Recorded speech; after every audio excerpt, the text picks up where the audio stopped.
বল হাতে সময়টা অবিশ্বাস্য যাচ্ছে মুস্তাফিজুর রহমানের। টাইগার এই ফাস্ট বোলার আবারও প্রমাণ করে দিলেন কেন তিনি সবার সেরা। বাংলাদেশের হয়ে ব্যবধান নিজের হাতে নিজেই গড়ছেন বারবার। 2025 সালটা দারুণ কাটানোর পুরস্কার আরও একবার হাতে নাতে পেলেন তিনি। এবার আইসিসির তরফ থেকে এসেছে পুরস্কারটা। তবে কি সেই পুরস্কার, তাই নিয়ে জানবো রিপোর্টের বাকি অংশে। টি-20 ফরম্যাটে মুস্তাফিজুর রহমান সত্যিই যেন এক অনন্য নাম। সংক্ষিপ্ত ফরম্যাটের খেলায় তার মতো ধারাবাহিক, কার্যকর এবং বুদ্ধিদীপ্ত বোলার আর কেউ নেই বললেই চলে। বারবার নিজেকে প্রমাণ করেছেন তিনি। স্লোয়ার কাটারে যেমন বিভ্রান্ত করেছেন খেলোয়াড়দেরকে, তেমনি গুরুত্বপূর্ণ মুহূর্তে উইকেট এনে দিয়েছেন, প্রতিপক্ষের রানের গতি আটকে দিয়েছেন আর দলের জয়ে রেখেছেন অমূল্য ভূমিকা। 2025 সালে বাংলাদেশ যত জয় পেয়েছে সবগুলো জয়ে তার ভূমিকা ছিল সবচেয়ে বেশি।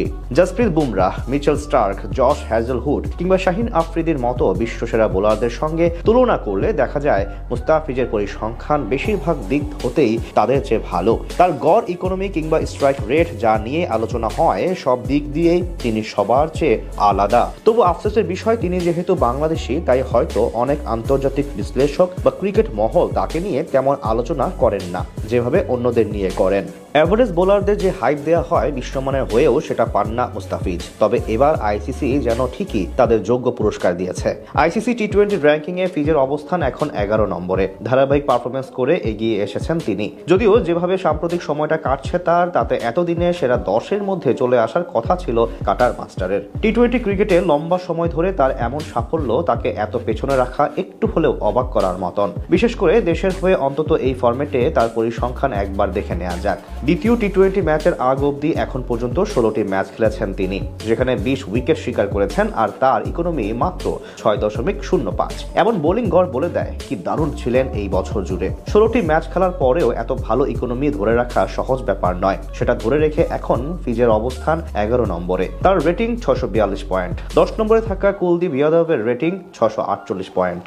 বিসিসিআই এর আরেক স্পিনার বরুণ চক্রবর্তীর অবস্থান হচ্ছে 1 নম্বর পজিশনে। আইসিসি প্রকাশিত টি-20 র্যাঙ্কিং এর তালিকায় সবার উপরে রয়েছেন 803 পয়েন্ট নিয়ে। তার সাথে বাকিদের যেন যোজন পার্থক্য। তালিকার 2-এ থাকা খেলোয়াড়ের নাম হচ্ছে ক্যারিবিয়ান স্পিনার আকিল হোসেন। শুনতে অবিশ্বাস্য হলেও তার অর্জন 713 পয়েন্ট, অর্থাৎ বরুণের চেয়ে 90 পয়েন্ট পিছিয়ে আছেন তিনি। তবে তৃতীয় স্থান হতে ষষ্ঠ স্থানে থাকা খেলোয়াড়দের মাঝে নেই কোনো পার্থক্য। যেখানে তৃতীয় স্থানে আছেন রশিদ খান, 4 নম্বরে আছেন অ্যাডাম জাম্পা, 5 নম্বরে আছেন হাসারাঙ্গা।